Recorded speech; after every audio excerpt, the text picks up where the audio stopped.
तिकडे नागपुरात अल्पवयीन मुलीवरती बलात्कार झाल्याची धक्कादायक घटना घडली आहे। काल रात्री पीडित मुलगी ही कराटे क्लास आटोपून घरी परतत होती।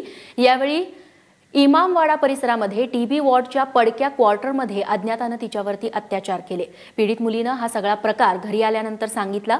त्यानंतर कुटुंबियांनी पोलिसात तक्रार दिली। दरम्यान पीडित मुलीची वैद्यकीय चाचणी झाल्यानंतर पोलिसांनी बलात्काराचा गुन्हा दाखल केलाय। पोलीस सध्या या प्रकरणावरती काहीही बोलायला तयार नाहीयेत। पीडित मुलगी दिल्लीत राहणाऱ्या 12 वर्षाखालील राष्ट्रीय कराटे स्पर्धेत सहभागी होणार होती।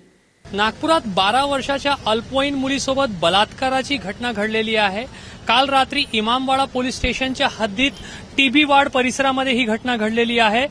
परिसरामध्ये टीबी रुग्णालय आहे, त्याचे काही पडके क्वार्टर्स आहे आणि त्या पडक्या क्वार्टरमध्ये ही घटना घडलेली आहे।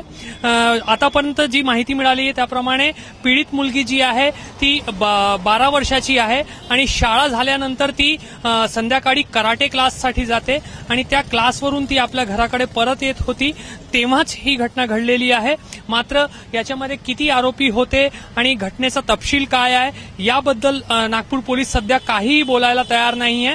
त्यामुळे नक्कीच एका बाजूला नागपूरच्या कायदा सुव्यवस्थेच्या स्थितीवर प्रश्नचिन्ह निर्माण झालेले आहे आणि कोपर्डीमध्ये बलात्काराची घटना घडल्यानंतर नागपुरामध्ये 12 वर्षाच्या चिमुकलीसोबत अशी घटना घडणे निश्चितच निंदनीय आहे, दुर्दैवी आहे। त्यामुळे नागपूर पोलिसांनी लवकरात लवकर या घटनेचा छडा लावून आरोपींना अटक करणं गरजेचं आहे।